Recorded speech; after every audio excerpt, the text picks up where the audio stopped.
иако државата е должна преку Министерството за одбрана да обезбедува финансиски средства за исплата на плати на вработените во противпожарните единици, тие обезбедуваат само 50%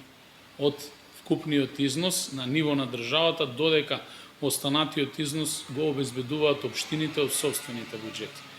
Во општина Куманово состојбата е уште полоша. Ние за оваа година имаме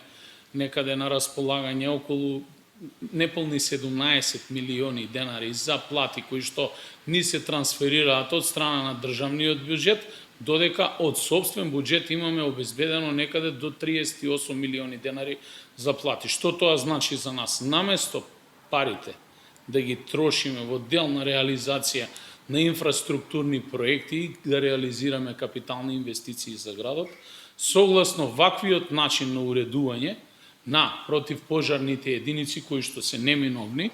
тие средства ние ги трошиме за исплата на плати и надомест за делегирани надлежности. ЗЕЛС на своето годишно собрание, кое што го одржа пред непол месец во Охрид,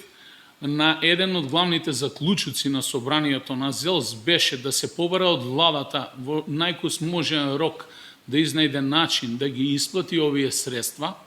од државниот буџет кон општините, бидејќи тоа е нивна законска обврска во делот на покривање на пренесените надлежности. Во спротивно, ЗЕЛС ки испрати апел до сите единици на локални самоуправи да излезат заедно со противпожарните екипи на протест пред владата.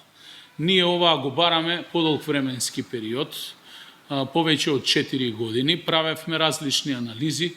староста на возилата, опременоста на самите противпожарни единици е во исклучително лоша состојба, но како и да е, јас им честитам на нашите пожарникари кои што ревносно се справуваат со сите предизвици. За ваша информација, општина Куманово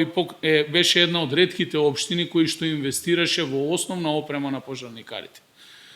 Последните униформи кои што ги имаа купено беа од период 2000-2001. Ги опремивме со униформи комплетно, дополнително купивме и дополнителна опрема за лична заштита на пожарникарите и одредени возила, како во случајот теренско возило во Куманово, иако добивме одредена помош од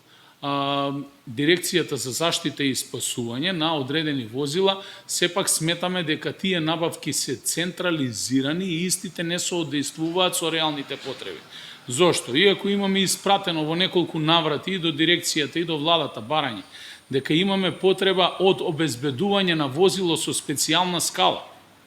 сепак ние добивме само еден пикап со цистерна и пумпа со висок притисок, која што не ни е најнеопходна во моментов, туку имаме потреба доколку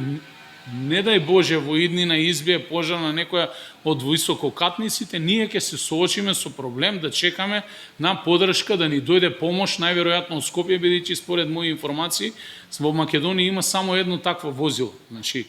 состојбата во противпожарните единици е екстремно неблагодарна и гледајќи ја состојбата во државата како енобно се покачуваат плати,